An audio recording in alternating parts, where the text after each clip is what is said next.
Hey Ronnie, welcome back to the Read Report. Thank you so much for joining. How's everything going with you? Very well, thank you.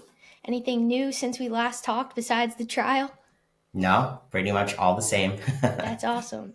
And for those who may not already recognize you, who are maybe new to my channel or who haven't been following the Karen Reed case that much, do you want to just introduce yourself briefly and tell us a little bit about yourself and what brought you here today?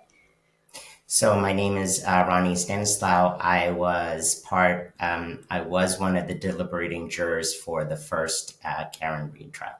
Yay! Awesome. So tell me, Ronnie, how closely have you been following the trial this time around? Pretty closely. I've been trying to watch consistently every day whenever there's session. That's awesome. And now, do people at work, like, do they realize that, oh, wait, like, Ronnie, you were on this jury last time. Like, are they asking you about the case? It's interesting because up until recently, there were still some people who didn't realize why I was gone for a significant amount of time and just realized that I was actually part of the case. Oh my God, that's so funny. Are they excited about it? Yes. Like, I oh, mean, that's it's so funny. interesting. There's questions, and people are still always asking questions. Are you following? What's going on, etc. Yeah, so what's a common question that people would ask you? What do they seem to be curious about? I think the most common question is based on the current trial, has anything changed on my opinion in terms of the decision making process of whether I agree or disagree? So what has changed, Ronnie? It has not. It Okay, has let's dig not. in. Yeah. So tell me, why do you think that your opinion has been largely the same? Has it been something that has wavered a little bit during the course of this second trial, or has it been for the most, you feel pretty steadfast and firm that she is innocent? I believe that it's interesting because this time around it was more organized. It's more organized, it's more logical, and they had more structure, they had more experts. Given the fact that they had more experts, at certain times there was a little bit of wavering because the blue paint, the expert from Aperture, Dr. Welcher, giving that testimony was very clear that it is possible, and that will resonate with the jurors. So Mm. again, it depends now, but based on everything else, though, it seems like it was not a direct or indirect cause of his death. Yeah, and I think it's kind of been interesting with the past few expert witnesses for the defense, and also just thinking about how Hank Brennan has gone about questioning some of them on cross, because it's almost like Hank is even like trying to propose a different theory of the case now that he's been presented with some alternate scientific theories as to what could have happened. And something that jumped out to me, which I don't know if it stood out to you, but like I didn't even realize that when Welcher was doing the experiments, he had his like sleeve rolled up, and I was like, wait a second, the defense is right. John O'Keefe was wearing a sweatshirt. Like, how did he just like think he was gonna? I guess he was trying to demonstrate the paint transfer, but even still, it's like if you have a second layer on, that's like significant as to what may have caused those abrasions. That's something that you can't really just gloss over there. And then ultimately, I think yes, you're right. The jurors are going to have to reconcile to a degree of like, okay, it could be possible, but then when you see what ARCA did and how they actually retested every single kind of like possible thing that Hank could have presented, or like Welcher's, based off Arbitrator's presentation and what Welcher did for experiments, they were literally just showing like flat out the damage is different than what we found, and here's what you missed. So I think Yeah. that has been pretty crazy. And I we talked right before, I think right before the ARCA came back, and basically I was like, oh man, that they well, Welcher things are kind of blowing my mind right now. I was like, I don't know, has he changed his tune? But then I mean, since then we've had Kelly Dever, who Oh, I that's don't another even like interesting know scenario. how to get into that. Like, I think the one thing that resonates with me, if I was a deliberating juror and I was sitting in this second trial, um, that to me sense gives me the sense that there's some sort of um, kind of that wall that is with law enforcement.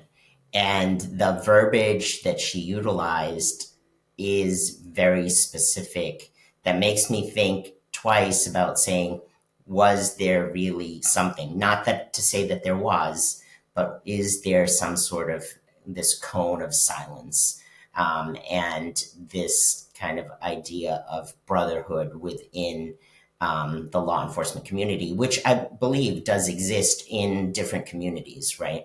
So I don't know how that's going to resonate with the jury, but it was not very good. I think there are some people who believe that it was for specifically damning for the defense, but I think it's actually the exact opposite. To me, it resonates, right, and I'm only one, and remember, there's another 11 jurors that would be there deliberating. So I don't know that, but that was um, a very pivotal moment for me if I was a deliberating juror.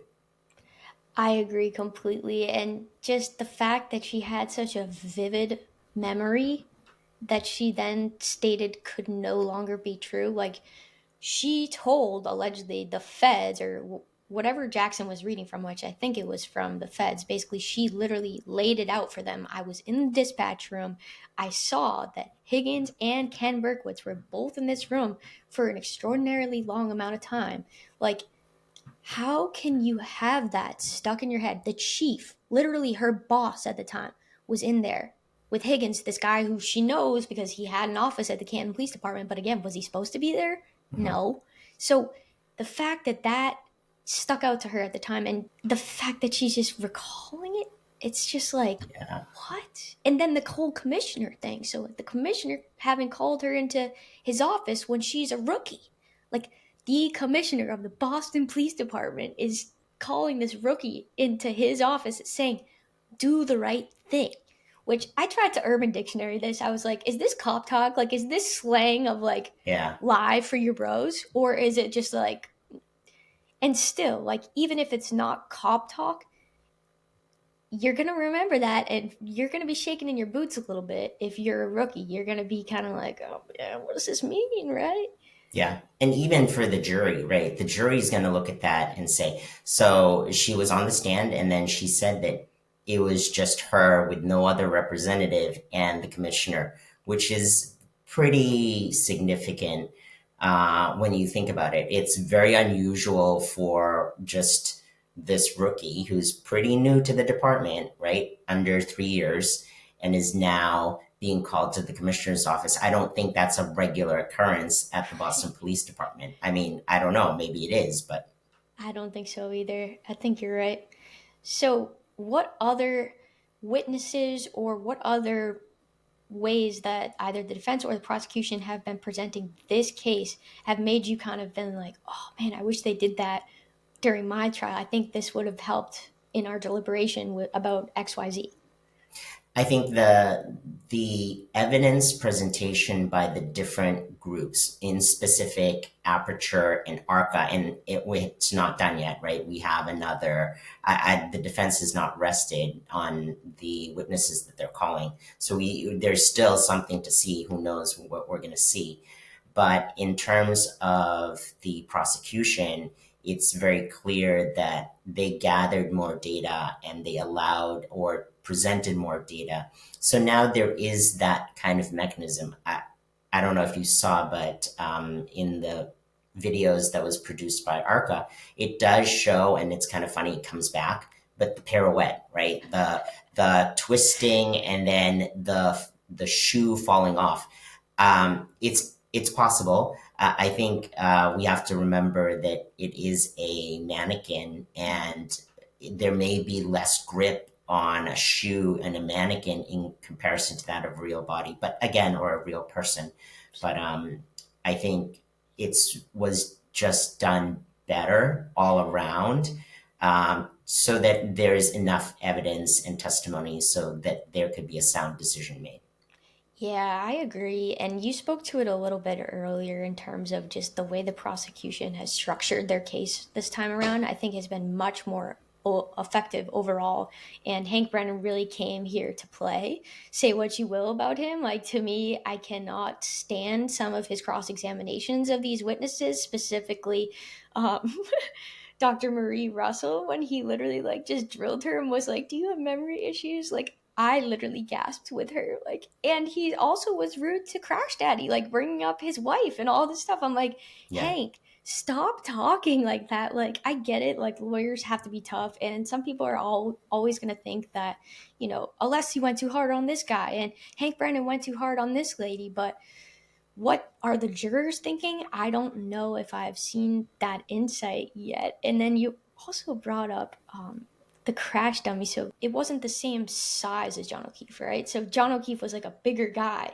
And I think the dummy they said was like 5'9", and John O'Keefe's like six something with 200 something pounds. So he's like a bigger, more heavyset guy. So I think it is important to think about the differences there, and also just the fact that ARCA overall, their actual experiments that they did were so much more in depth, right? Like, Yes. than what Welcher did. And Welcher was paid upwards of $300,000 in taxpayer money. Like, and then I you think look that's at, controversial, though. I think that piece, I don't know if it's right that we're kind of looking at that. I know there is a play there. The play would be, look, somebody's getting paid that much.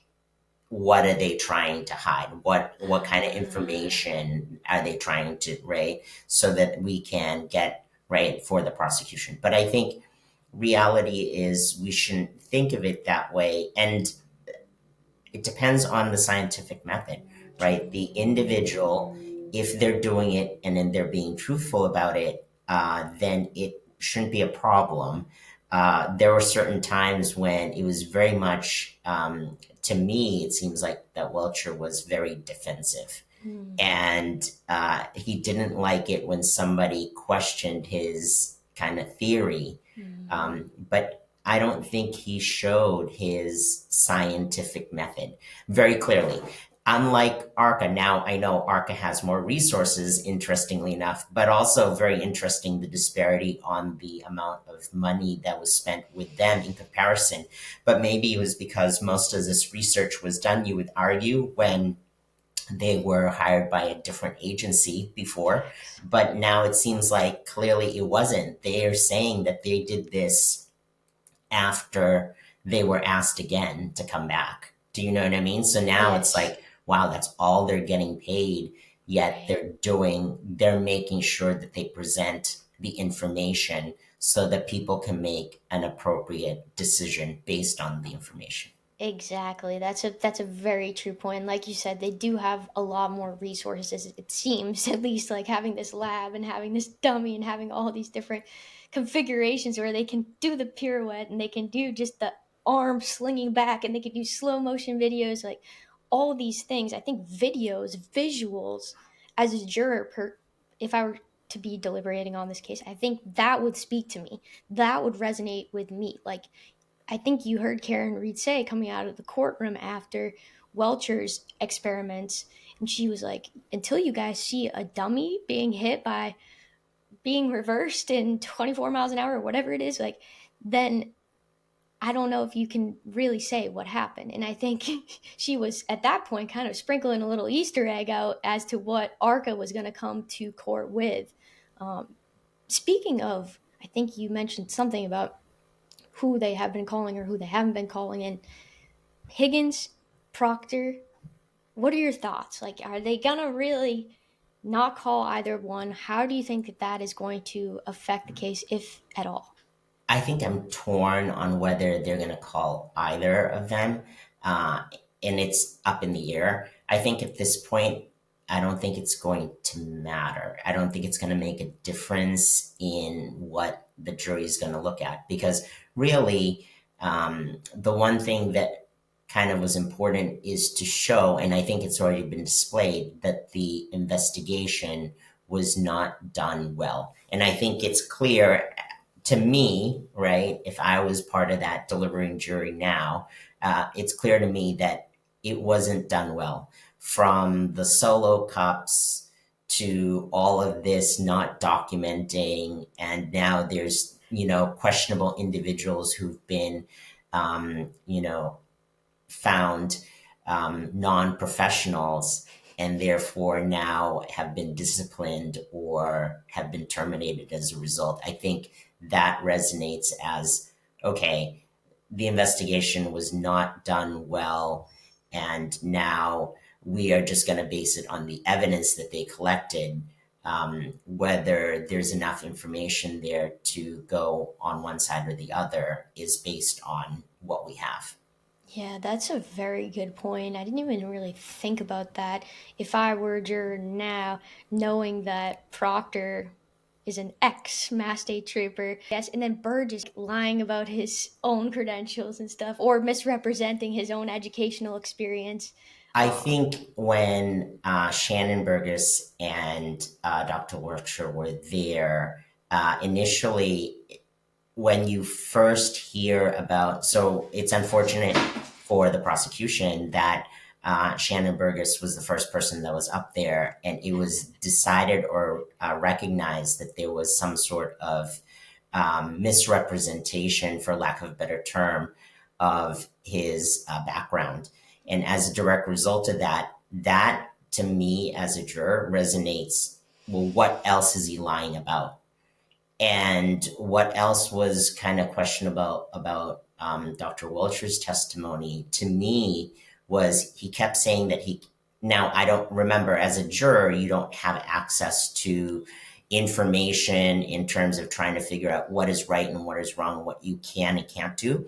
But when he said, "Oh yeah, I just changed it again 10 minutes ago," right, the presentation, that doesn't bode well, because now you're like saying, well, are you, and for somebody who has a little bit of science background, you can always massage the data, right? You can always massage the data to make it work for you based on the theory that you're trying to prove versus not. So the way ARCA did it, they showed, okay, we were just trying to do this, but we're not trying to necessarily dismiss anything versus the others. So I think that echoes, and you can see that they were trying to, right?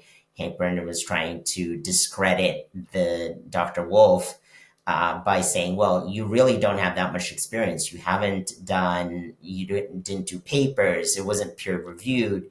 What cite for me the specific paper or document that indicates that you have that ability to say you can use the crash test dummy, for lack of a better term. And then he said, no, I haven't read anything. So they're being honest. I think that's resonates too.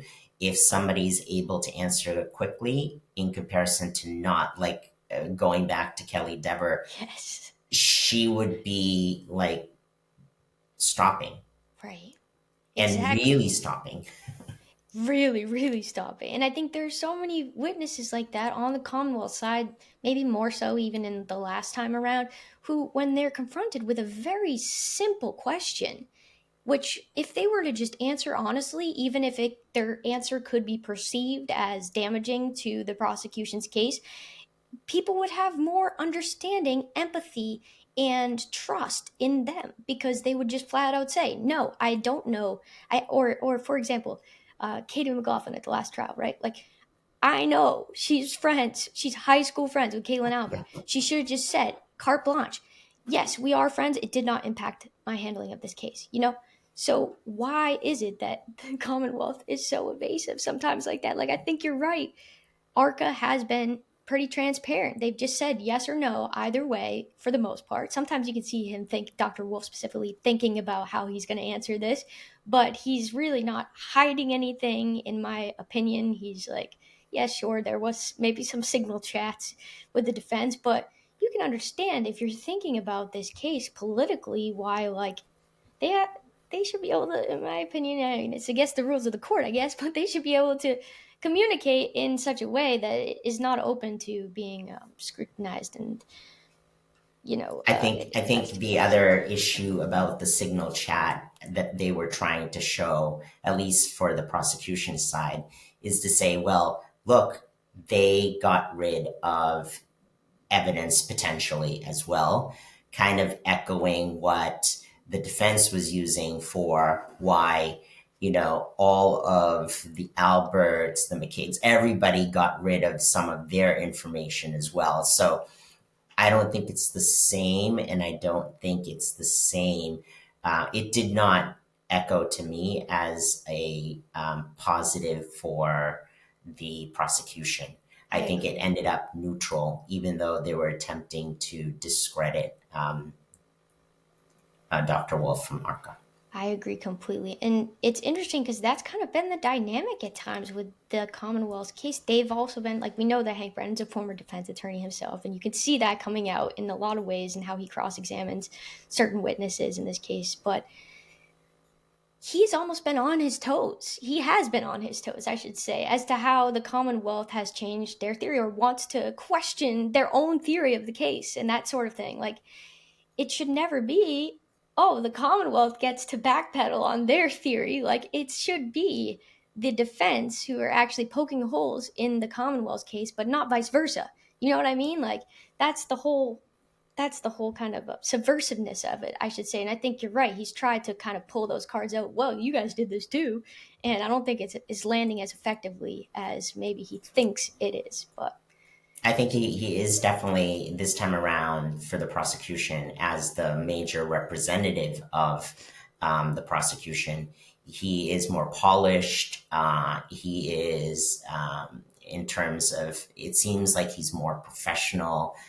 He enunciates his words. He tries to point out what he wants to focus on, and tries to prove a point. But it seems like they are struggling to prove their case. yes, I agree. And he's not smoking a butt outside the courtroom, right? Correct. He is not smoking outside.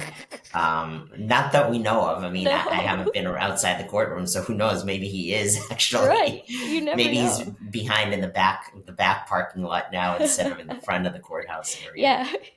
Oh my gosh, that was so funny. Now, how were there any pieces of evidence that felt more or less credible to you this time around, kind of hearing it the second time?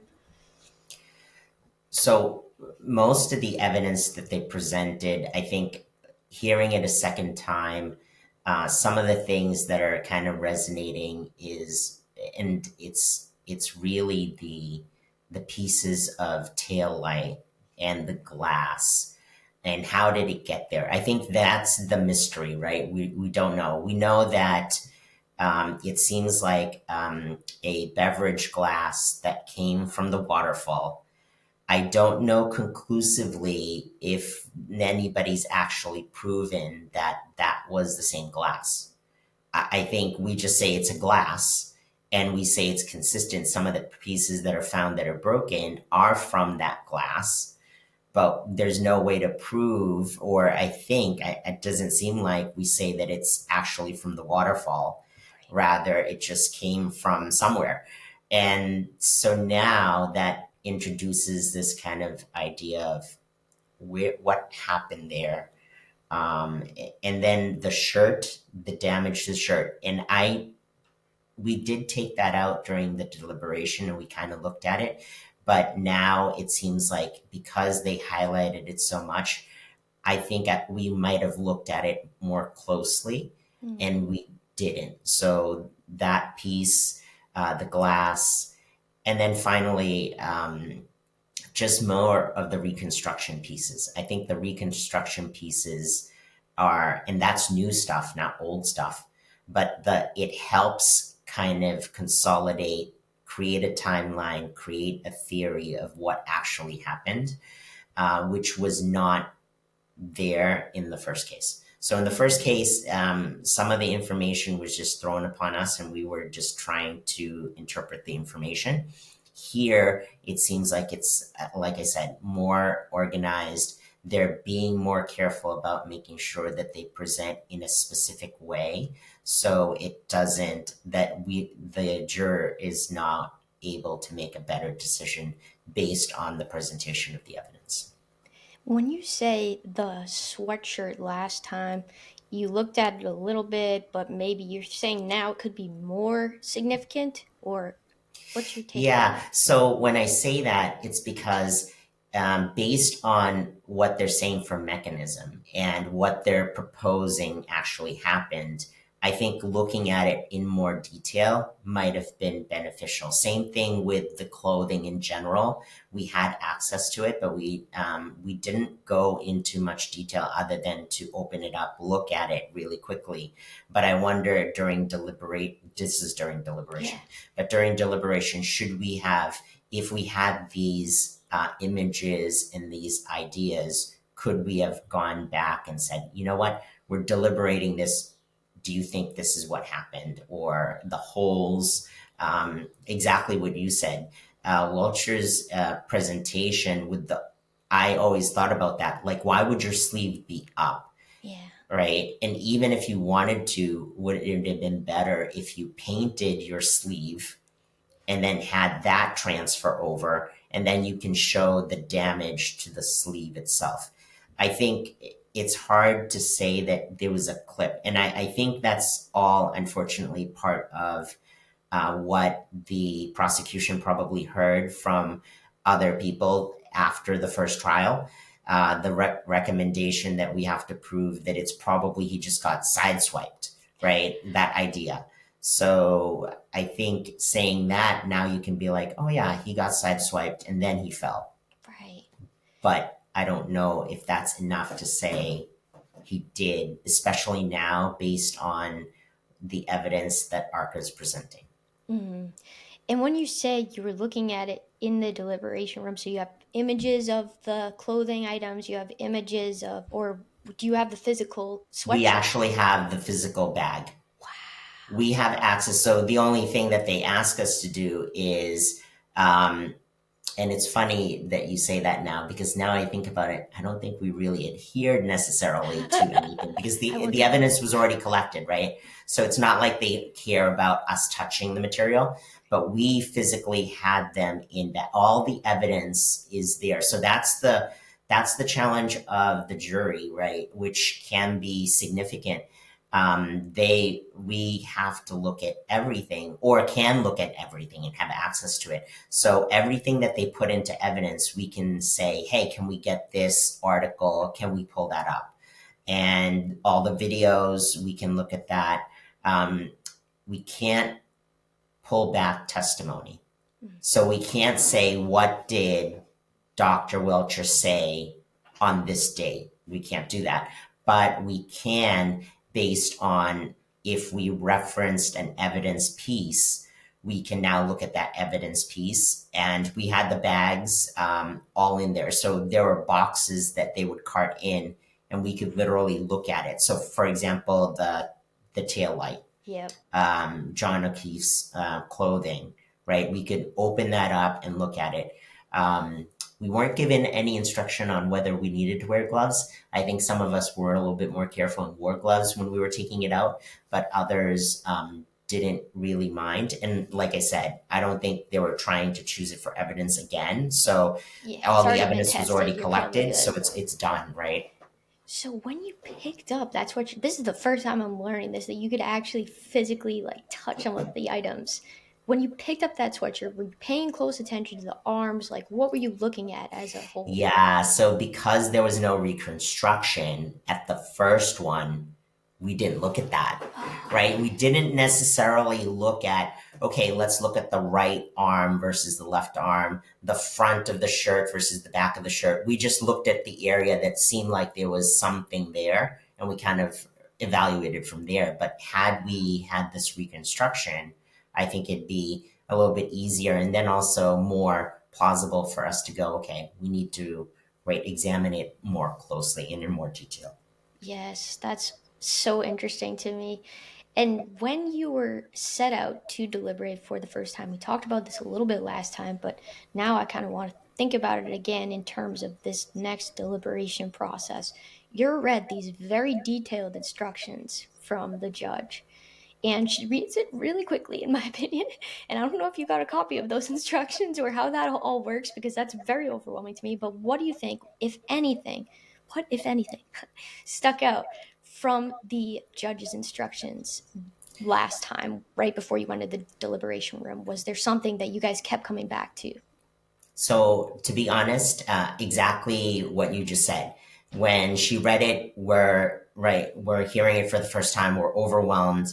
The good thing is, and I guess again, the general public doesn't know this. That piece of paper that she's reading, she knows because she penned it, right? Or it's part of the normal. And however, we get that same thing. So we are able to look at it initially to go, okay, what did she say again? What were the instructions? So we got that. So that's one of the things that we did was if there was any misunderstanding, and now the question just becomes, how do we want to tackle this?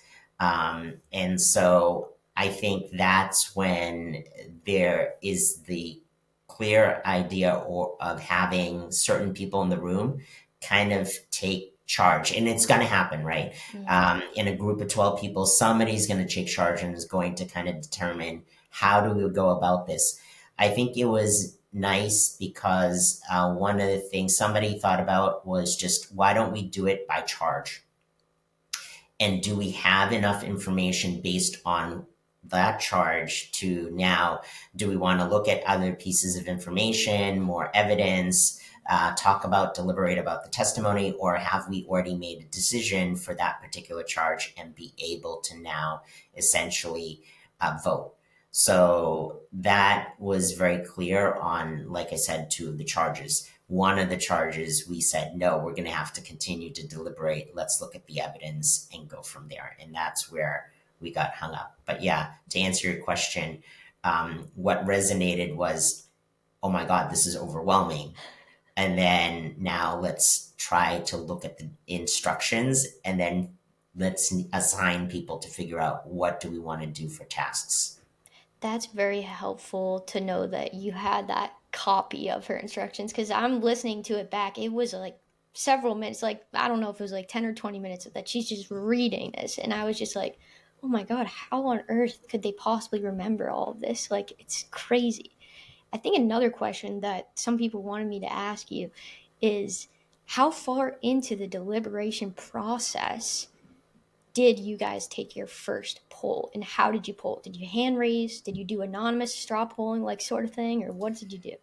So, to be honest, and I need to try to remember exactly, but That's I okay. believe it was, if not the first day, right? So the first full day of deliberation, not the half day, but the first full day of deliberation.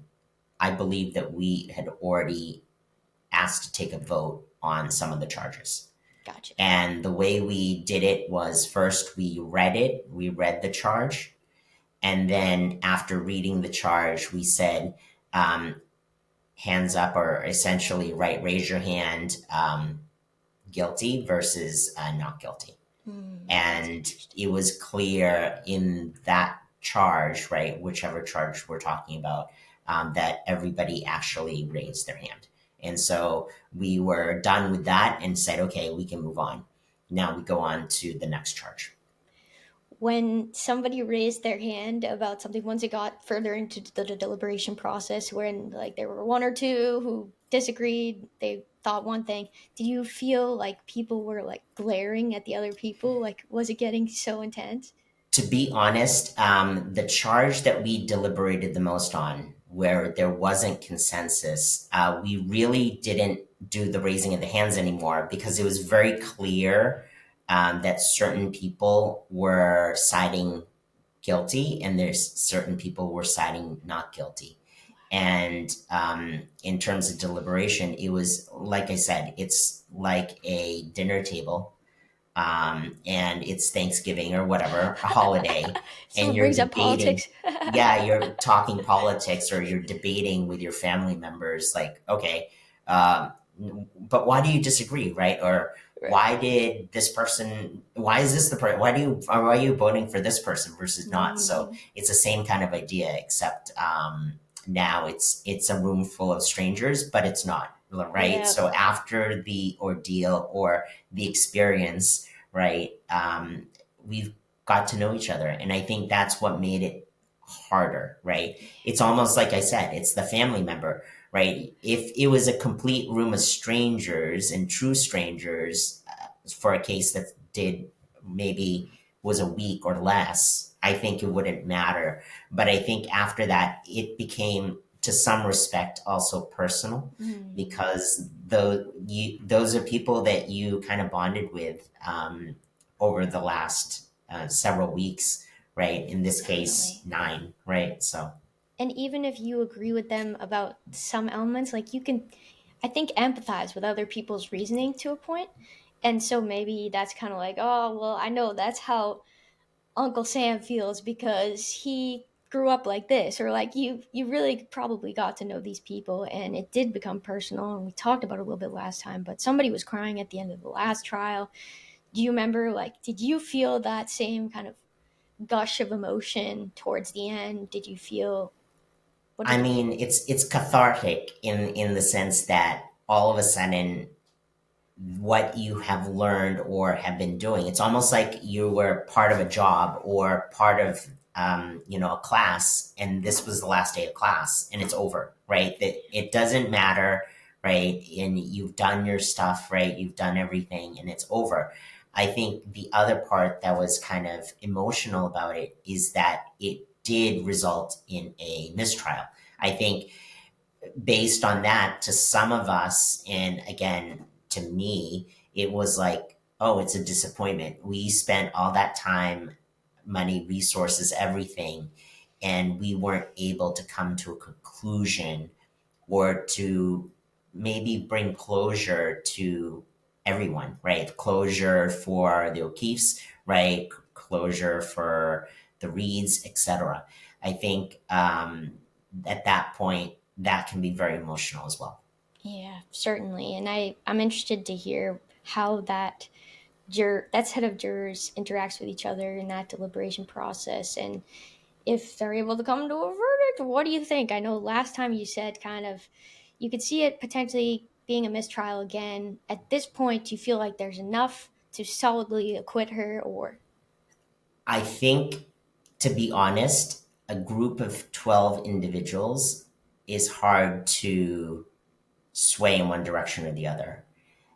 Given the circumstances of everything that has been presented right now, I think it will still be not unanimous. I yeah, honestly think that. I don't know the number. It may be smaller, right? So therefore, it is a little bit easier to try to make them understand and make them believe one versus the other. But I think it definitely is up in the air because of the fact of the data that has been since presented, and I don't know what's going to happen next week. Right? We still don't know. They sure. haven't rested. I know for a fact that one of the things that we didn't really care about, or I didn't care about at the time, was the closing arguments. So closing arguments is just you sum everything up, but it really is just echoing your right opening right argument. So, and you can't take notes on it, right? So I don't know if It's not everyone evident. knows that, Yeah. no notes during opening and closing. So yeah, I think at that point, I think we already have a general idea of which direction the jurors are probably going to at this point. And a juror in my mind, or during this time frame, I already had an idea, even though we haven't started deliberation, on how I was going to vote for the different charges. That's a good point, Ronnie. At what point during the trial was it the opening statements where you're like, oh, I got to really pay attention to what the defense is saying about XYZ? Or is it kind of as they're calling Michael Proctor up there, he's reading these terrible text messages? At what point were you kind of like, oh man, like I'm leaning a little bit more towards this way at this point, but you're staying open and neutral the whole rest of the time? So for the first trial, I actually waited until close to the end. And I didn't know when close to the end was, but the first time I actually thought about whether I was voting in one direction or the other was at the end of the presentation of the prosecution. So when the prosecution ended, I said, okay, how would I feel right now? Which way would I vote? But then kept an open mind to allow the defense to present their case. And then ultimately, after both sides, then you start running through your mind what would you do, right? What would you, and it's a significant responsibility to be making a decision that will ultimately make, it will imprison somebody, it will change lives significantly, based on how you vote and how you determine. So I think, I don't think the general public understands that in general. Like, I think the problem is at this point, there are some people who are still naysayers and are just quick to make judgment. But in reality, if you think about it, it is a significant change in the life of somebody. You are going to make a decision, and that person or individual's lives will be changed forever.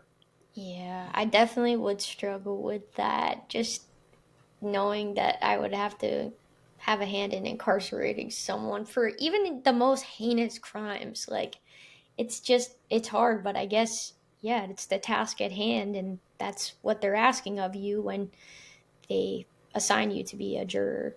But I know you mentioned one time when you were talking about going through the evidence in the deliberation room that you were assigning different tasks, or people were assigning themselves tasks to look at certain pieces of evidence again. How did that work? What was that like? So, in terms of, there are certain people who are, right, as you know, would be the lone person, the person who likes to do their thing their way and just try to. And I think that's one of the things, right? Um, as a juror, you sit there and go, okay, in my mind, can I be convinced one way or the other? And you want to be able to look at the material and the evidence, without anybody else kind of influencing you, right? Which is true, right? That's the best way to do it. But then, so there were those lone people who would just be opening binders and opening bags up and looking at the things, and in their mind consolidating and coming up to a condition, right? A specific decision based on everything that they just looked at. There were others who were working as a group, right? So big group. And what do you guys want to look at? Well, let's all look at the tail light. Okay. Let's all look at the tail light. And that's what some of us did. We all looked at the tail light. And now, based on us looking at it, what are our questions? Like, how did it break? You know, certain things like, what really caused this to break? Is there any evidence that shows that it broke because it struck John O'Keefe, right? Or not, right? So questions that were more tangible, since we're holding tangible evidence, and then going from there. That's fascinating. Were there any specific pieces of evidence that you kept calling back for that you wanted to look at again? The big ones were the tail light and pictures, and videos surrounding the One Meadows, because the question became, was there damage to, right, that tail light as a result of the impact that when, Karen's car backed up into John O'Keefe's car. Mm. The part that was kind of interesting there is, like, I don't know if anybody actually looked at John O'Keefe's car, Yeah, physically. right? I don't know why you, if anything, right? And again, it goes back to poorly executed evidence collection during the investigation. But I would have made sure to look at what? John O'Keefe's car. Why? Because is there damage there too? and right, the forces that are required to damage that or create that dent must have been from Karen's car. But those are things that we kind of really debated on.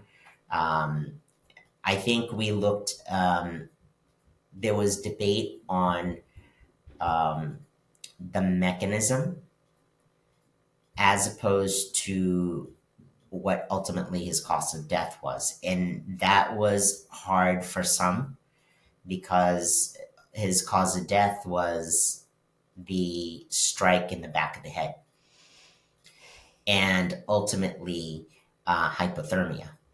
So it's hard. It was a hard reach for some to say that Karen, right, because she hit him, if that was even the case, caused the injury to the back of his head and ultimately also led to his hypothermia, right? Yes. Especially since this is, I understand if this was the middle of the road in the middle of nowhere, but it wasn't. It was with a residential area, Right. and there was somebody there who could also render aid at all times. I think Lucky's testimony, right? The right, the plow driver basically says to me that, oh, I could have seen him, and if I had seen him, I would have done something. I can't imagine that he would have left, because he even said that, God right? He forbid even any said, animal. I pay attention to ant. So he said, I think he, and I need to remember or watch it again, but he said, like, I really pay attention to animals. Like, that's my number one. And you're Right. like, oh, if you care about animals, then clearly you must You would care have been about there. humans. You know what I mean? Definitely. Yeah, that is so true. I love Lucky. I think he did an even better job this time, in my opinion, because like they had him up there, and he talked about his vision issues. Because to me, last trial, I was at times being like, okay, this guy clearly like he can't see what Yannetti has on the board up there. So maybe it's possible his vision isn't as good as we're being led to believe. But this time he described it. I have trouble, but this is what I do when I wear contacts. I can see further, but I struggle sometimes with up close or whatever it is. Like he was able to differentiate what kind of corrective lens or whatever he was wearing that night on his eyes to help him see. I think that was powerful. He looked so professional this time. Like Yeah. he Last just time he looked looked so good. sweaty and like I disheveled, and know. yeah, He really brought it this time, and in the cross examination he did not waver. He carte blanche was like, no, he didn't intimidate me, that sort of thing. Like he really was just even keeled, believable to me. His testimony this time around could make a significant difference. Yes, so John's car. So Welcher this time, I don't know if you saw that, he tried to line them up, and he took same sort of SUV that Karen had, same sort of SUV that John had, and he tried to recreate the angle. And he was saying that it looks more like the damage would be to the bumper and not the tail light. But like, how believable was that? Do you think that the jury will weigh in on that or kind of revisit that in evidence? I think all the data that has been presented so far doesn't make me, at least based on what I've seen, hasn't given me anything. And I think this is the one thing that we don't realize, and the general public doesn't realize, that they really give you some information, right? But then they don't explain it. And they really don't explain it for the reason that they want you to come up with your own conclusion based on the data that they presented. So there, I thought that was damaging to essentially to the prosecution, right? That should be more, right, for the defense. Like if you're saying it was a strike to the bumper, then until they started to switch over and say, well, they damaged the, so what they're trying to say now is John O'Keefe's body was the thing that actually damaged the taillight. Right. But based on ARCA's information, it shows that if his body was actually what caused damage to the taillight, any part of his body, then he would, and this is just speculation because the other doctor has not presented his case yet or his information yet from the defense. But essentially, what I gather so far is that Dr. Wolf was indicating that it's possible that John O'Keefe's body could have damaged the tail light. But based on Dr. Wolf's information, it could not have. Or if it did, it would have been inconsistent with the damages that are on the taillight. Right. Then there's probably going to be some sort of tissue damage on John O'Keefe. And I think that's the testimony that we're going to hear next. So regardless of whether, the prosecution's case of did John O'Keefe gray or did Karen graze John O'Keefe, it would have been enough. The impact would not have been enough to damage the tail light. And since it wasn't enough, we still don't know. We probably won't know what damaged the tail light in the first place. But everybody seems to say there was damage to the tail light. Right. But it doesn't seem like it was John O'Keefe, that his body at least, that caused that damage. Yes, you're so right. And it goes back to how the prosecution has been on their toes in this case, right? They've been the ones that have been acting like defense attorneys in some capacities, trying to disprove or poke holes in these alternate theories of what may have happened. And the big question in my mind is, why the heck didn't Proctor do this experiment? Why do you have Welcher doing this? And like, why wasn't that investigated more seriously? And I think it speaks to bias ultimately, right? And it speaks to Proctor, as we know from his text messages and from his testimony last time, he had a clear-cut theory in his mind of what went down. And because of that, he was going to make sure Karen went away, in my opinion. That was his whole end game from the start.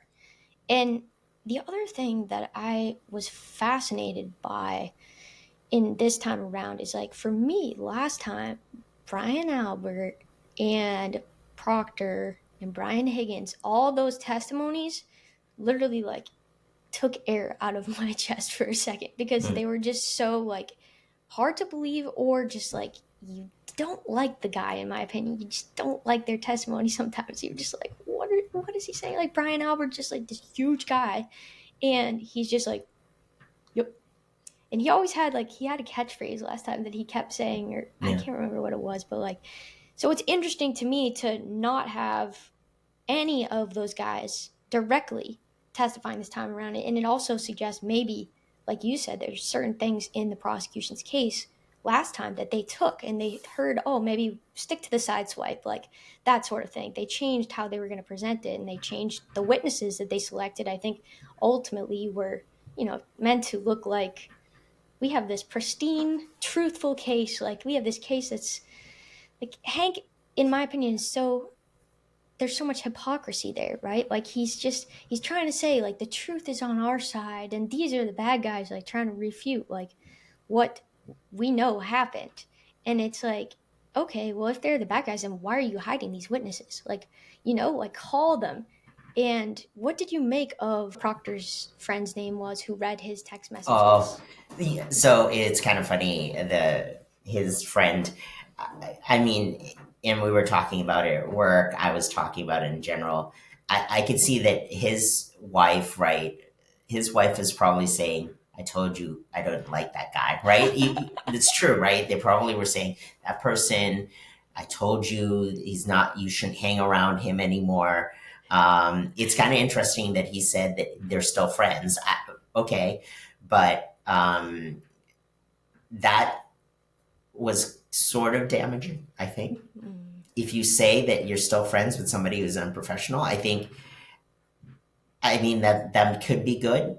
He didn't relate it to saying like it's like family, right? Once, right, a sibling, always a sibling. He didn't say that, but it was kind of like, okay, so you still hang around somebody and you kind of support that person.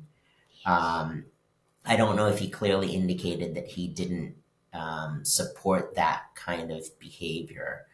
He distanced himself, and it was nice. He actually said that those are not my words. I don't feel comfortable reading them. I think that was one of his statements, so that was good. But his testimony, I think it did, it was important for that to be released and so that people can hear the behavior of the lead investigator. I think that type of behavior clearly was not condoned and obviously resonated specifically with the leadership at the Massachusetts State Police, so much so that he was terminated. And even his union, right, did not support him. So you could just imagine that. But for a juror, I think one of the things is it leads back to how poorly the investigation.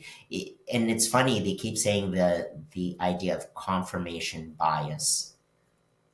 It seems like in this case, this was biased at the onset of the investigation, and the individuals that were in charge already had it set in their mind that this individual, because this individual was, there and happened to drop off Mr. O'Keefe, is now the person who must be guilty, instead of doing a full investigation and looking at the whole thing as a whole. So I think that's one of the major problems.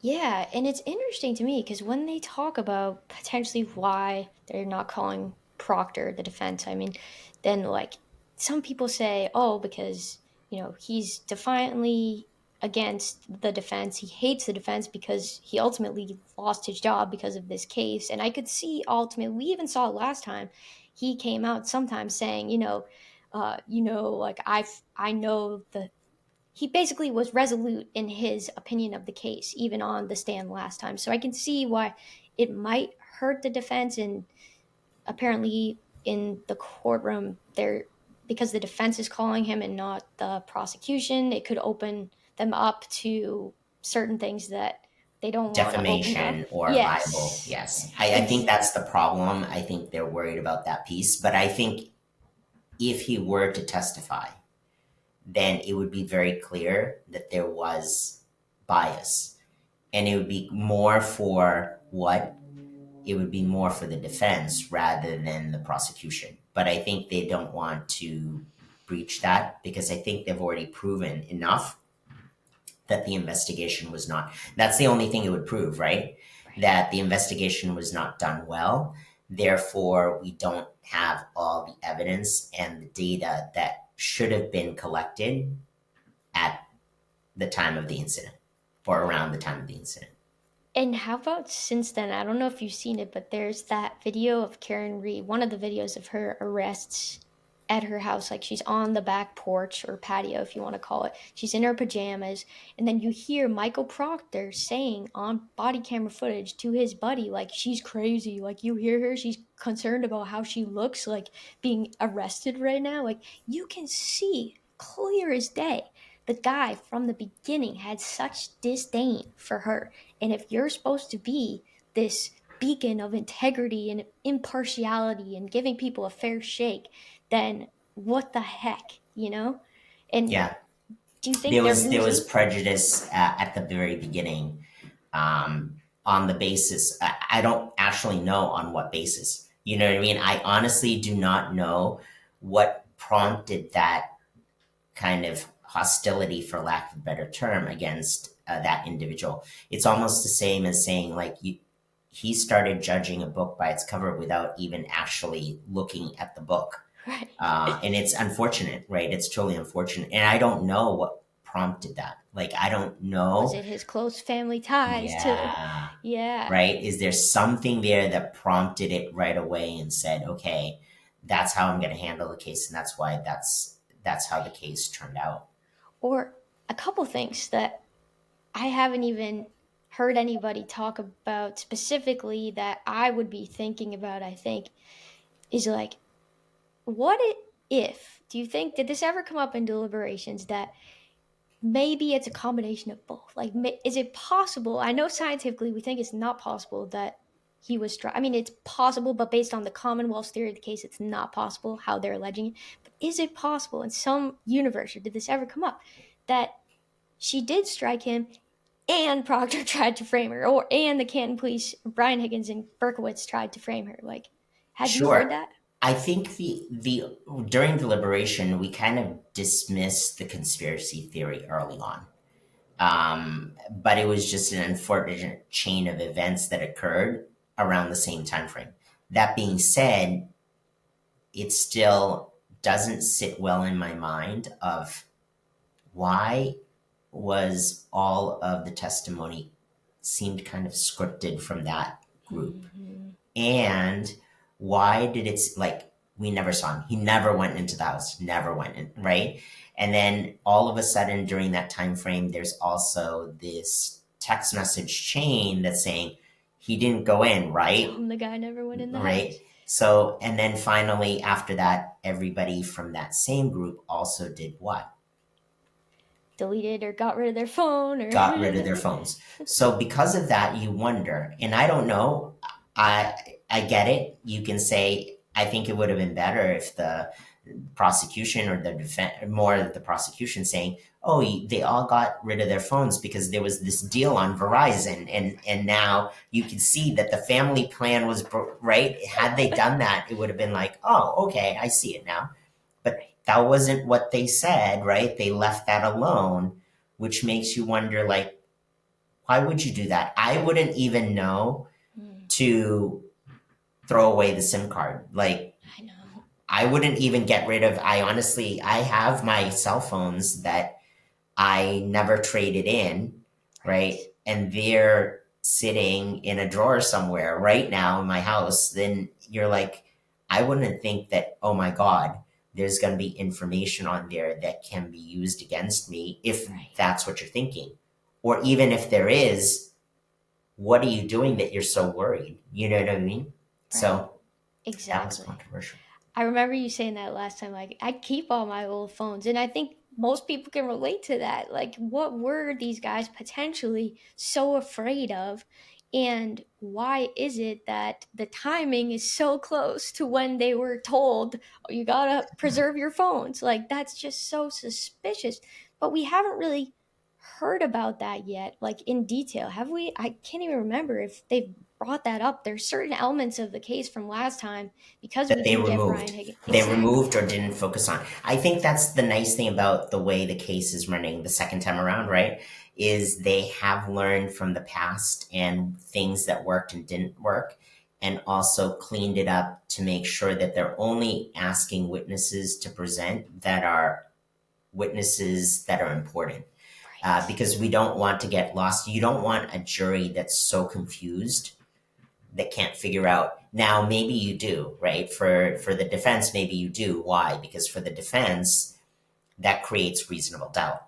Versus the rest of the group, they don't want that. So it's interesting how it's still more streamlined for both sides so far.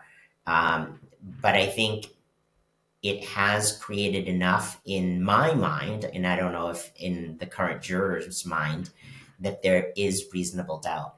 I think the three pieces of information that kind of echo to me with this new case is number one, and I don't remember the physician's name, but the physician from Miami, who's the neurosurgeon. Yes. Right? So his testimony echoed a lot in my mind because he said, I see this injury all the time for somebody who's drunk, right? Or intoxicated. Falling backwards on their head. Falling backwards on their head. So that echoes to me as saying, Karen Reed might not be the direct cause, right? Correct, right? So to me, that says he could have just fallen on his own after Karen dropped him off and has nothing to do, maybe, right? It has nothing to do with anybody, whether it's somebody inside the house or not, right? And definitely not Karen Reed, right? Because that's all we're looking at is, did Karen do this? So that echoed. And then immediately after that, the next thing is the data that's being presented by this company, this group, is biased, right? And the reason that you kind of say it's biased is because you have Mr. Burgess who lied on his resume. And right? Even though Dr. Wilcher keeps saying, I don't care, I have no skin on the game. Why would you even say that, right? As soon as you said that, that makes me think, You're discredible.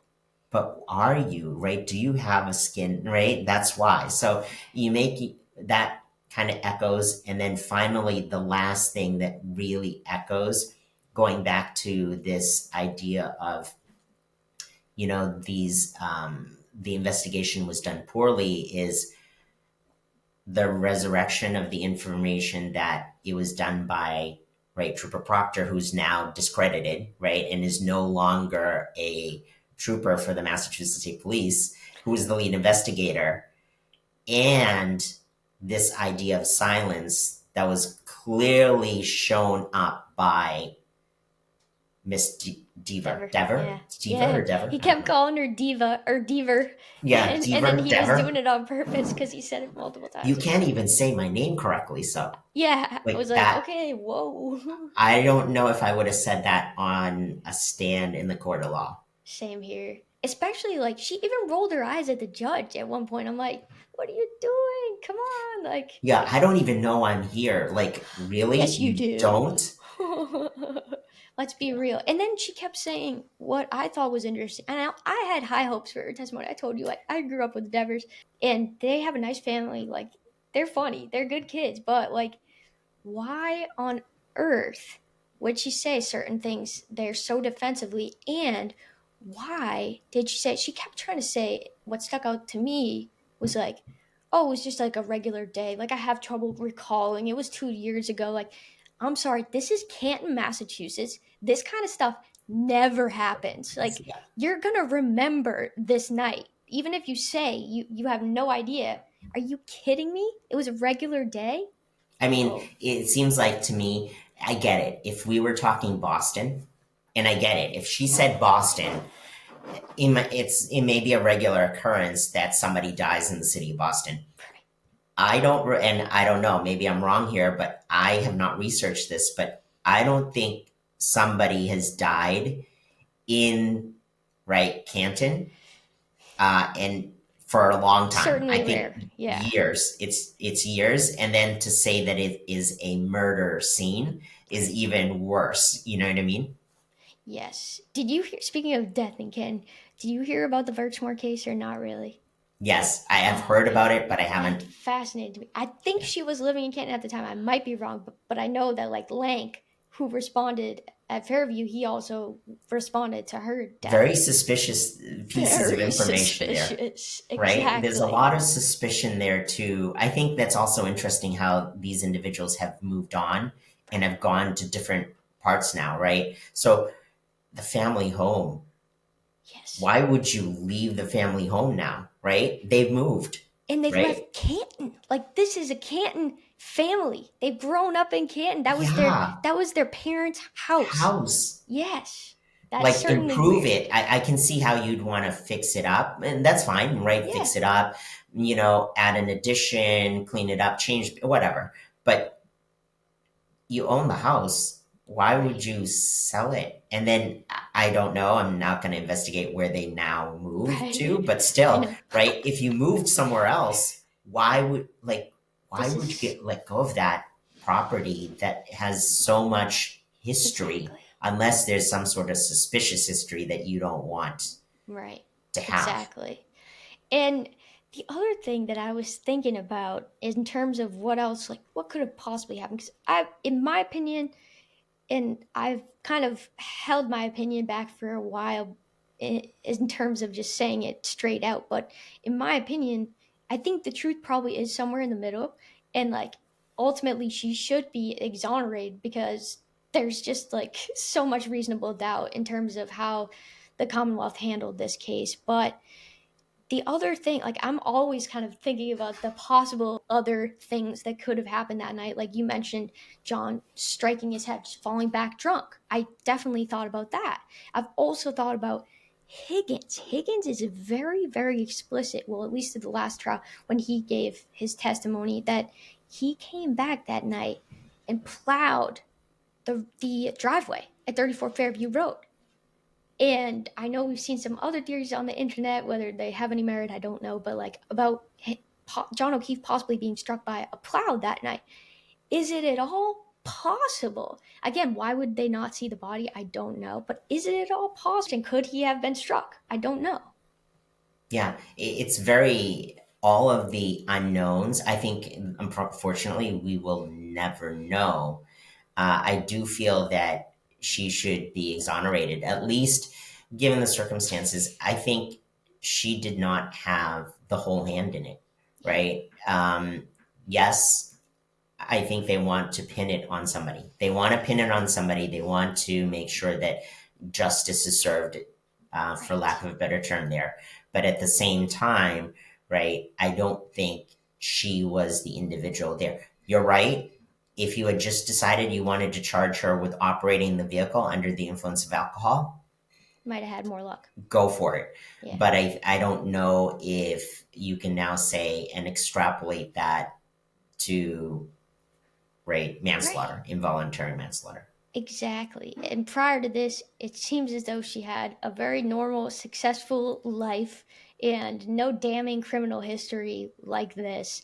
So it's like, is she really going to reoffend if she did do it? No. Like, she's literally gone bankrupt in all of this. And Yeah, I don't sure, even know where maybe, she is financially now. I don't know what right, the family is right now, given the circumstances. Like, think of all this money that they're dishing out for two trials, not just one, and it's right. not over yet, right? And she's being Because sued. now the civil cases can start. Exactly. Yeah. So it's unfortunate, and I think sometimes people don't empathize with her because of how confident she is that they're trying to get her and that they really want a piece of her skin. Like they want a piece of her. That's one of the things she said in one of those media interviews that she's given.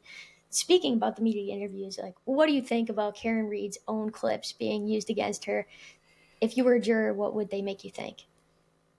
I'm actually surprised that they're allowing it. And the only reason I say I'm surprised that they're allowing it is because it's being taken out of context. So I think, and again, as a juror, I would look at it and say, okay, that's great, but show me the evidence and show me the information rather than showing me somebody's comment off the record by saying off the record, not in context. You know what I Right. mean? So anybody can say, yeah, I did it, right? So if you said I did it and this is recorded, you can play that clip Yeah. and say, Did look, what? Ronnie said he did it, right? But it's out of context. Yep. And then you create the context. I don't think it is, I think it's a poor way of the prosecution trying to make their case. I agree. And it seems like they're hurting. To me, it seems like they're using it, to try to make their case, but it would resonate with me that, oh my God, they're really struggling to make this case. Yes, that's a good point. I never thought about it in that sense. I think a lot of the jurors this time are young, I guess. They're a lot of them are sub 40. And do you think maybe that will help her in a sense? Because I think in my mind, there's definitely underlying gender roles at play here. And if you were like an older man, maybe I'm just hypothesizing and I don't really know, but like it seems like they're playing into, oh look, she's not even sorry, like she's just this hardo, she's just careless, she's talking, she's making fun of John O'Keefe's mom and like all this stuff. Seeing that these jurors are allegedly, most of them are younger, do you think maybe they'll be less affected by it in terms of their deliberation? So I have to admit that during the first deliberation, the jury was made up of all age groups, right? And I think that had a play with it as well in terms of there might have been some bias. There might have been, some sort of emotional or personal kind of opinions that were formed based on the defendant's age and their demeanor and their attitude and actions. Right. Um, Versus, not that that was right, but I'm sure there will be some things that are formed there. Versus on the opposite end, if you are playing with the same age group, I think the same age group will have a tendency to look at it more objectively, and say, this could have happened to me. And it Right. could be that some group is trying to conspire against me, and didn't do an adequate investigation. Right. I think that's a good point. And I've definitely wondered that. I know that the last trial, your vote wavered a little bit, but you ultimately were a not guilty voter. As far as the ages go of the other not guilty voters, were they similar to you? That's Like you're a correct. young guy. So Okay, the gotcha. age group was similar, as opposed to the individuals that were not. Mm. But the majority of the people who were not were of the older. Yep, that makes sense. Yeah. I know that last time you talked about one of the jurors who she was not a deliberating juror. We know she's now joined the defense team, is specifically as the jury consultant. I think was that kind of at play. You think in terms of how she might have thought about selecting some of these jurors? If I don't know if that's something you can share, or if Yeah, she I mentioned think, that. I don't know if she had play, but I think she definitely was able to guide the defense to focus more on certain pieces of information and not create too much of confusion, because it's hard for a juror to take all this information. I mean, now that you know, and it's interesting, you didn't know that we had all the evidence. We have boxes, file boxes with all the evidence, and the binders. That's why they list them as evidence number, whatever, Exhibit, letter number. yeah. So we have all that. We can actually thumb through every single piece of paper and go through all the evidence. It is overwhelming, right? Mm, So you could just imagine trying to tackle all that, in that short period of time. And then now you're also worried, like, timeline. Like, I know we say short period of time, but is it, everybody's waiting on you for an answer, right? right. Ultimately. And I don't know. I'm sure it was different from the outside. It's going to be interesting as they deliberate in this second trial, how long it actually takes, and what is actually gleaned by the media, because I wasn't privy to that information while I was there, right? But Right. now that I'm on the outside, you can see it and see how it transpires. Yeah, so I wanted to talk about the jurors that were not deliberating, they were not chosen to deliberate. They were just sitting there watching silently. Like, how does that work? So the because it's such a large group, right? So depending upon how many are alternates, right? Alternates. During that time frame, we were separated into two rooms always. So we were always separated into two rooms, and the two rooms, there was one bigger one and one smaller one, and it's like the first day of class, right? So the first day of class, you decide which room you're going to go into. And then ever since then, I mean, it's common, right? When you go into one room, regardless of the next day, you have a tendency to actually go into the same room again in the same seat. So Mm, the when we were sent back, we would always go into those same rooms. That's where actually we ate lunch, and that's where we actually stayed.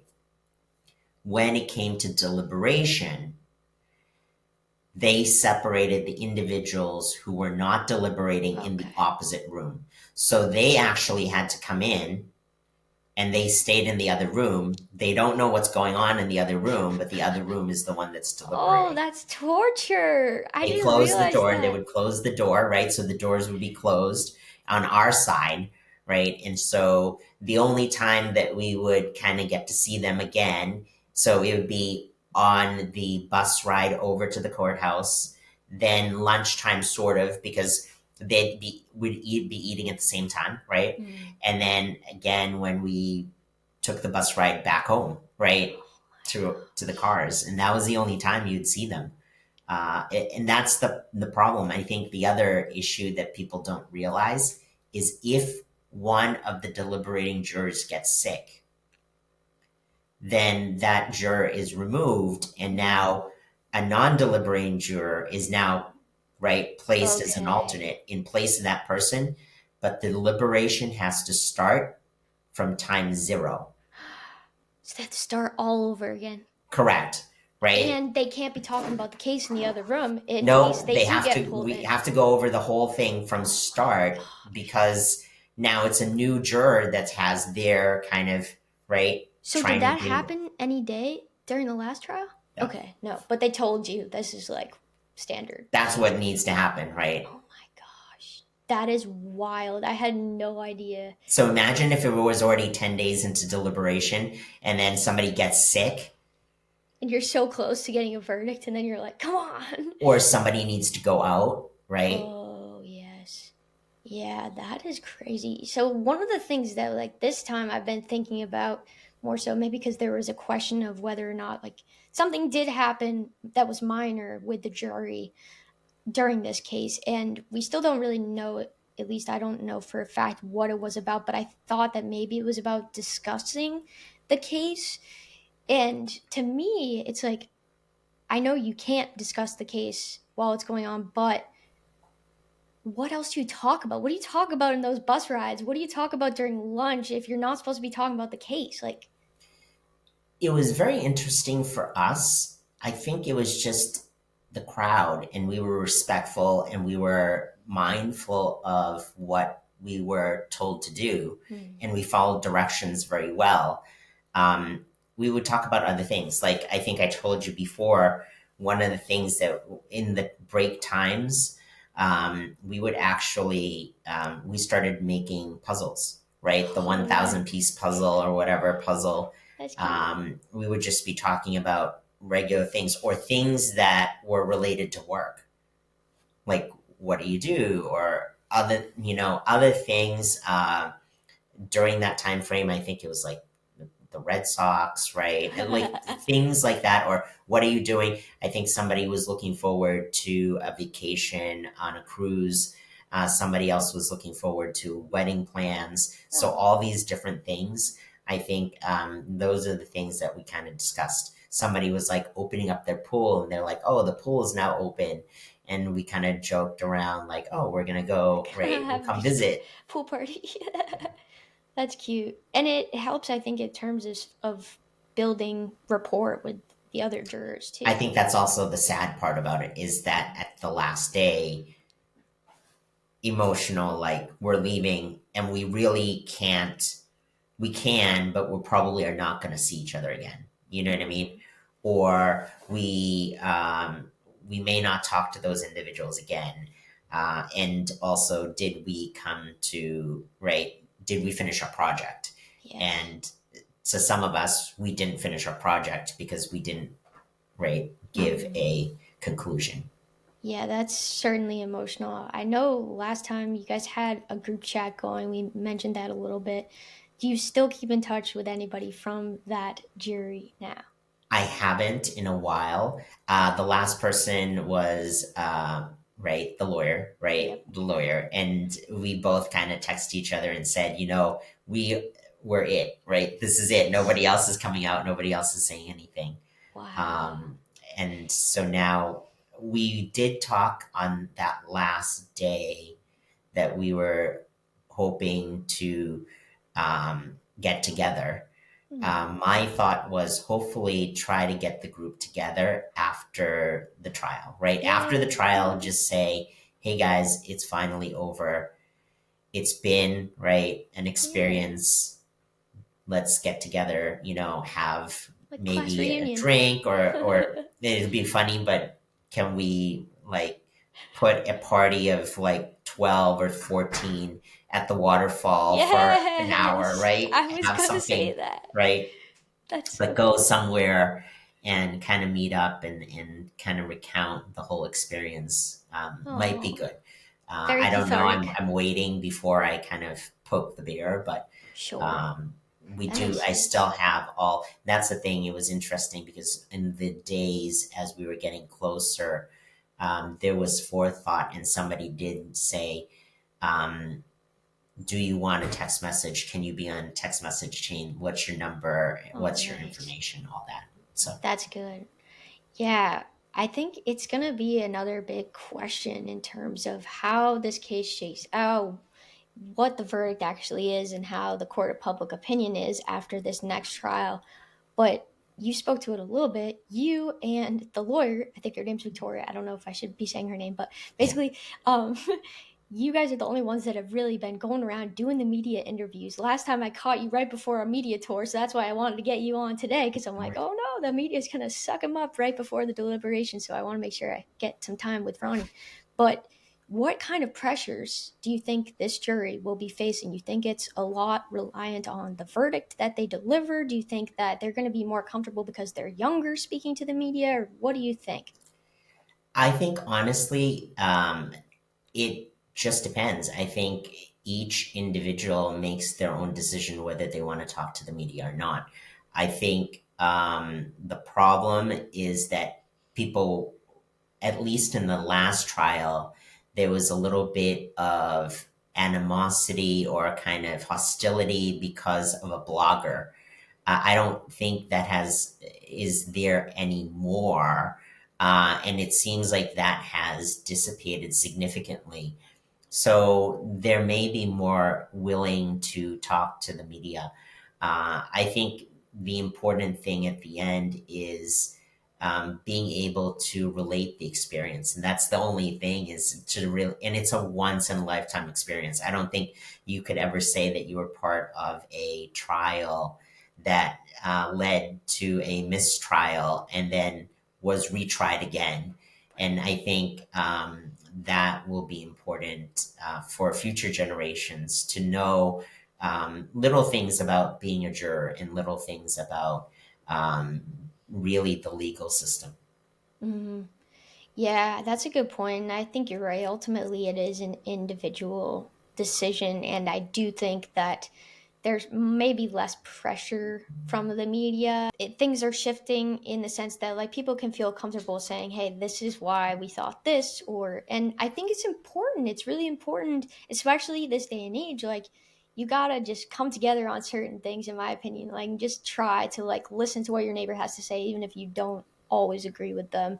And I think maybe that does have some sort of underlying tension in a deliberation room these days, just like how far apart people are in terms of what they believe about certain things. And maybe that will cause another mistrial, or like I'm just spitballing here. Like you never know how I don't people, know. I strangers, are mean, going to I interact. think at this point, I think everybody just wants closure. I True. think everybody just wants an end to it. I honestly don't know. But if they do come up with a verdict for two of the charges, which I believe they will, right? They will probably come up with a verdict for those two charges. If it lands into mistrial again, it would just be only one charge to Yeah. retry again on one charge. I think we would not be talking about this if we had known that for the first time. Mm, And I firmly believe that that is a fault of the system as well as a fault of us for not asking the question. But yeah. if we had done that, I think the prosecution in the Commonwealth would not have pursued it again because it's one charge, Right. right?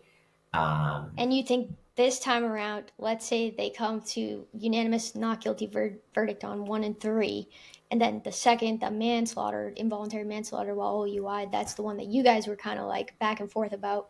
Do you think that the Commonwealth will retry her on that one charge? I Um, honestly think it yeah, would be a bad decision on the Commonwealth's part. And I don't think that they would prosecute again. I mean, again, that's just my opinion. yep, I don't know if they have enough. Like, think about it. If that's the only thing you're charging against, that's a significant waste of time and resources, which I think that's one of the plays that they're showing right now to the general public is that, look, they're spending hundreds hundreds of of thousands. thousands of dollars on resources to do this trial when you know what, in reality we just need to give it up. Like Right, it's not working, and right. clearly if it was there was enough evidence, then the prosecution would win, but clearly it has not made its case appropriately, at least for now. I don't know. Again, once the 12 people deliberate, I don't know what they're going to come up with. Yeah, that's a good point. And I want to touch back really quickly. We're almost done, but if you were to go back into that deliberation room again, if you were tasked with looking at it from just this case solely, and now we haven't had the entirety of the defense's case yet, but when you go into the room, what are the main questions that you want to start to try to answer in your head before voting guilty or not guilty? The main question I have is what ties Karen to essentially John O'Keefe's death? Like, what do we have? What evidence do we have? Concrete evidence that shows that she killed him, right? So, and you could argue, well, there's taillight pieces on his shirt, okay, but then I would essentially point out that he died of a basal skull fracture, Right. not injuries to an arm. He died of hypothermia, not injuries to the arm. So unless you can say that indirectly that caused, I think the verbiage is indirectly based on a chain of events led Yes. to the death of an individual. So indirectly, did that cause the chain of events? And based on Dr. Wolf's testimony, it does not seem like that creates, in my mind, enough reasonable doubt. So that's the question that I would ask pretty early on, right? What do we have that ties Karen Reed and that crash, if it didn't even occur, to John O'Keefe's ultimate death? Yeah, that's a good point. And the verbiage that you mentioned, that stuck out with me too, because I think that was part of the instructions for the involuntary charge. It's Correct. like, it's not flat out like, did she directly cause it? The legal wording is kind of open ended. It's kind of like, did this chain of events ultimately cause? But again, like you said, you're going to be looking at how the evidence was collected, what bias was there in the investigation, how was the entire case mishandled, like from the start. So it's like, I think that would stick out to me in my mind. And as you said, is there a collision? That's a big question, right? Like, was there a collision? And if there was, is that itself what really caused his death? I think that's a good point. What do you think the biggest challenge will be for the jury as they begin the deliberations? Or is there anything else that you're hoping the defense brings up before the trial ends? I want to, so again, they haven't settled, right? They haven't settled yet, but essentially, I think one of the things is to show damages to soft tissue caused by a taillight. So first, they've already disproven the fact that the taillight was broken by the impact against John O'Keefe, right? Even if it's even worse if it's a graze. And to me, that says a lot that it wasn't a graze, because if it was a graze, it wouldn't have damaged the taillight.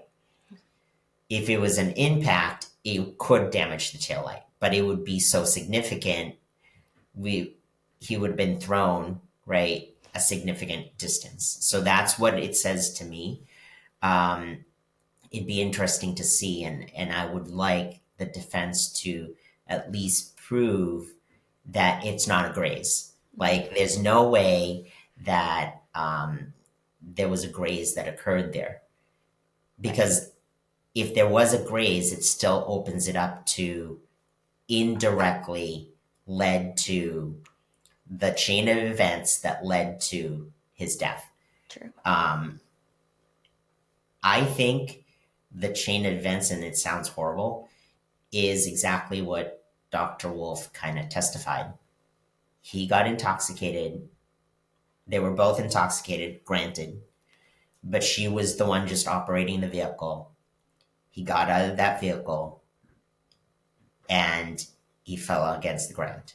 Yeah. Whether it was on his way to the front door or not, he fell there and he laid there for a significant period of time. And that ultimately led to his demise. Right. Right. So I think that's the reality. You're right. What lays or stays in the minds of a lot of people is what caused the abrasions. I don't know if we'll ever know. Is there anything else that you want the public to know, um, or people who are watching, who they feel strongly one way or the other? I think if anybody is watching and is wavering or being strong towards one versus the other, I think number one, an understanding of, remember, we're going, you're the decision that is made is going to change the lives of a lot of people. It's going to be a significant impact, and it's a large responsibility. And with that same idea, you need to look at all of the evidence, not the information. So if you're really trying to pay attention to the trial, you should be watching the live coverage only, Mm. not the information before, not the information after, not the commentary, not looking Not my at the show. yeah, don't look at the ticker, don't watch any of the, Max presentation that Mm. they had, right? None of that. Look clearly on just the evidence, and that's because that is what is presented to the jury, and that's how they're basing their decision. So there's going to be some people who are going to be angry at the jury, and some people who will, in either case, whether it's because they voted not guilty or guilty, but they need to understand, the general public needs to understand, the jury is only provided the information that is in the courthouse at the time at the courthouse, not anything that you may see in the commentary from other individuals, bloggers, and etc. That's all commentary, but it has nothing to do with the specifics of the case. So just Right. keep that in mind, right? Yes, that is a very good point. And I know last time I asked you, did you feel duped in a way? Because there were a lot of things that came out or that you found out about afterwards, because that's how the process is supposed to work. They're supposed to theoretically know nothing except for what's presented in front of them. Do you think it's really possible that this jury hasn't heard anything? Or if they have, has it been so minimal that they said they could deliberate on it? Or like, how is it possible throughout this whole time and even during the trial that they haven't seen or heard anything that's questionable? So I will say that as part of the first jury, um, whenever you would hear people talk about it, right, I would just walk away, right? Walk away, go somewhere else, and do things differently, right? So essentially, focus on. It was watching movies, right? So it was watching movies, reading books, whatever, but you're not watching the live news. And that's how you kind of stayed away from it. You could still go to public places, but just know that it's not very common that they're watching the trial or watching commentary. It was a little bit more for the first trial, I have to admit, but now it's not as pronounced. I honestly think that it must have been very challenging to get the jury in the first place, because I don't know if anybody could have stayed away from any of the commentary prior to being seated in this jury. But that's in the past now. But you could just imagine, I don't know anybody who lived in a bubble who didn't hear about it. I know some people still might have, and clearly they must have found them in this jury, right? The group of 16, I think, is that what they Mm-hmm. have? I think But so. yeah, Yeah, that's a good point. What movies were you watching during the last trial, or books? Anything interesting? I think it was anything on. So we had a Netflix account and an HBO Max account. Nice. And so that's whatever was on there, right? If something just came out, you'd be like, oh, let's watch it. Even if it was like from, I think there was some from like the Cannes Film Festival or whatever Oh it yeah. was, you'd watch it because it wouldn't be live news. and nothing that was related to the case.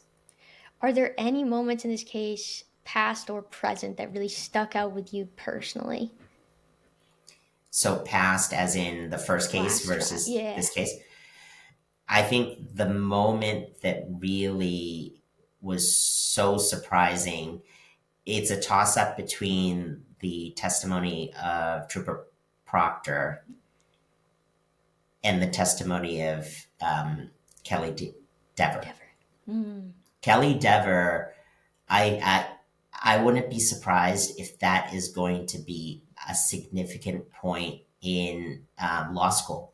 Like, I can see it as having so many people talk about it and continuously teach and recognize certain points there as a direct Right. result of that testimony. I think that's going to be a long term. In terms of her defensiveness, or kind of just like, do you call this witness because you don't know either way, like that sort of thing. It just definitely Yeah, was a I think bold it can be. move. I think it's a great teaching point all across the board. But I can see a lot of law schools and paralegal schools kind of focusing on it and looking at it and kind of learning from the key points of it. Yeah, that makes sense. Ronnie, thank you so much for coming on. I appreciate your time as always. You are the best. Thanks for coming back and being open and willing to just share everything about your experience and also how you've interpreted the case this time around. Do you have any other thoughts or any other message for the general public in terms of what's next for this trial and what's next for Karen Reed or what's next for Ronnie?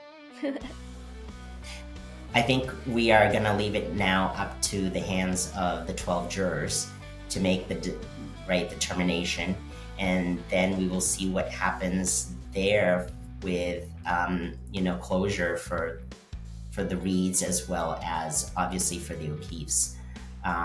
As for me, I will continue on. I hope to make sure that people are educated with the process, the court process, from a public person or a civilian point of view as opposed to a legal point of view, so people are aware and how important it is your duty to serve on a jury and to be objective, and to make sure that you kind of look at all the evidence and not have a bias walking in there. And I think that is so important. And thank you so much for your service, Ronnie.